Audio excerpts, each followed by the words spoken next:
Okay, so spiral in at the walk again.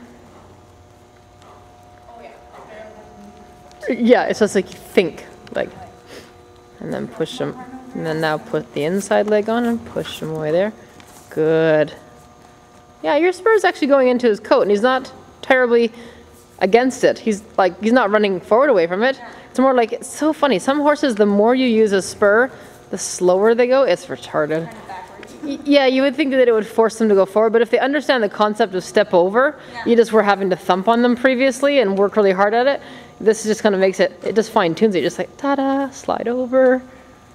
So it may not be such a horrible thing to think that eventually you could canter or lope with spurs on.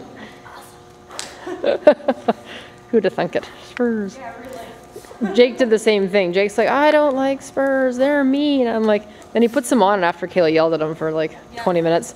He's like, these are a miracle. It's like, yes, nothing bad has happened with them yet. Yes, I wasn't yelling at you because I just love yelling. Okay.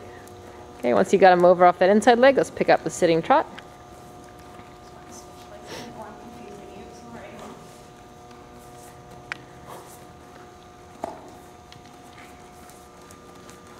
Good. And yeah, stay slack on the reins like that.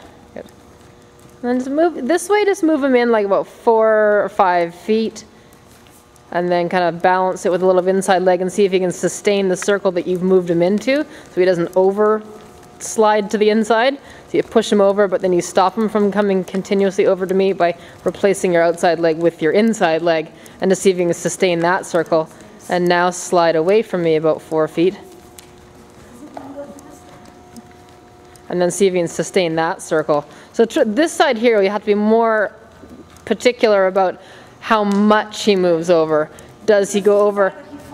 Yeah, so when you push him away off push him with your left leg, have an end in sight. Know where you're going to say that's far enough so it doesn't go beyond it. So that gives you a chance to check on your inside leg. So bring him in again. Trot. And then see if you can sustain that distance from me. Good. And then move him away from me a little bit. That's better. That's good. No. I know it's hard on your body, buddy. I know. Yeah, and then move him in again. Totally just crossed my hand over. Did you? I know. I catch myself random. Good boy. Now sustain that circle. Good. And outwards again. Pretty soon you'll just be able to kind of squeeze below the knee, and he'll just start to respect that. You won't even have to go to your lower leg.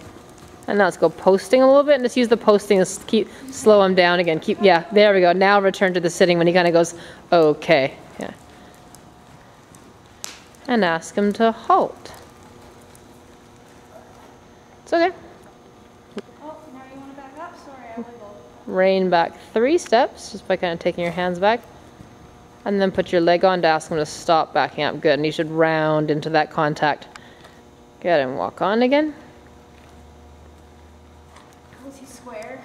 He was fairly square when he got... Because he's really not a square standard at all. Like I can pick his feet up and put them there, and he doesn't even stay that way. Do it again for me. Didn't have the legs in the shot, I don't think. He's square up front. Or was square up front. And then halt. His back feet are square.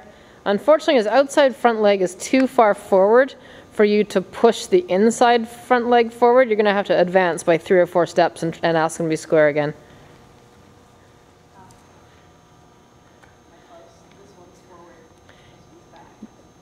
Sorry, say again? This one forward? Yes. Yeah. The inside one is the one that has to move. If you could tap very lightly with the inside leg. Good. Now take a look. If you stop